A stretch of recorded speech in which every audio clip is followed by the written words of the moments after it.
मुख्यमंत्री सम्राट चौधरी ने कहा है कि पटना का नाम पाटलिपुत्र होगा। तो पटना का नाम पाटलिपुत्र सही होगा, यह तो सही है, अच्छा है कि पटना को उसके पुराने नाम पाटलिपुत्र के नाम से जाना जाएगा। और इस बात की घोषणा भी कर दी है मुख्यमंत्री सम्राट चौधरी ने। लेकिन पाटलिपुत्र और पटना, तो पटना का नाम बदले जाने चाहिए या नहीं, बदलेगा या नहीं, इससे अधिक महत्वपूर्ण है कि मुजफ्फरपुर का नाम बदला जाना चाहिए, हाजीपुर का नाम बदला जाना चाहिए, सुल्तानगंज का नाम बदला जाना चाहिए, बख्तियारपुर का नाम बदला जाना चाहिए, क्योंकि ये मुजफ्फरपुर, हाजीपुर, सुल्तानगंज, बख्तियारपुर, यह सब हिंदुओं के छाती पर एक घाव है। यह हिंदुओं के लिए एक कलंक है, ये एक बदनुमा दाग है, धब्बा है। यह सब उस नफरत और घृणा की निशानी है जो हिंदुओं को दबाने के लिए, हिंदुओं को कुचलने के लिए, हिंदुओं को मिटाने के लिए जितने भी इस्लामी आक्रांता इस देश में आया था, बख्तियार खिलजी जिसने नालंदा विश्वविद्यालय को जलाया, उसके नाम पर रेलवे स्टेशन का नाम है, गांव का नाम है, शहर का नाम है, बाजार का नाम है।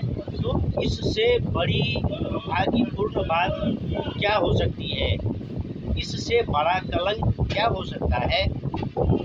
इससे बड़ा अपमानजनक बात क्या हो सकता है कि कोई आक्रांता लुटेरा आता है, दुनिया के प्रथम और सबसे बड़े विश्वविद्यालय को जलाता है, और उस लुटेरा आक्रांता शत्रु के नाम पर हम रेलवे स्टेशन का नाम रखते हैं, गाँवों का नाम रखते हैं।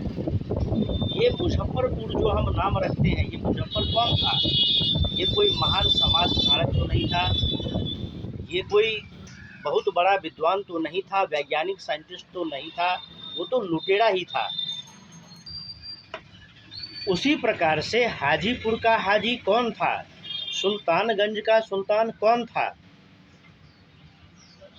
सबसे पहले तो हाजीपुर का नाम कुछ और था, मुजफ्फरपुर का नाम कुछ और था, सुल्तानगंज का नाम कुछ और था। फिर जब 7वीं शताब्दी में अरब में इस्लाम आया है, तो फिर और 11वीं शताब्दी से भारत में आक्रमण होना शुरू हुआ है, और 15वीं शताब्दी के बाद से कह सकते हैं कि मुग़ल शासन स्थापना हुआ है। तो फिर ये मुजफ्फरपुर, हाजीपुर, सुल्तानगंज, बख्तियारपुर कहाँ से आ गया?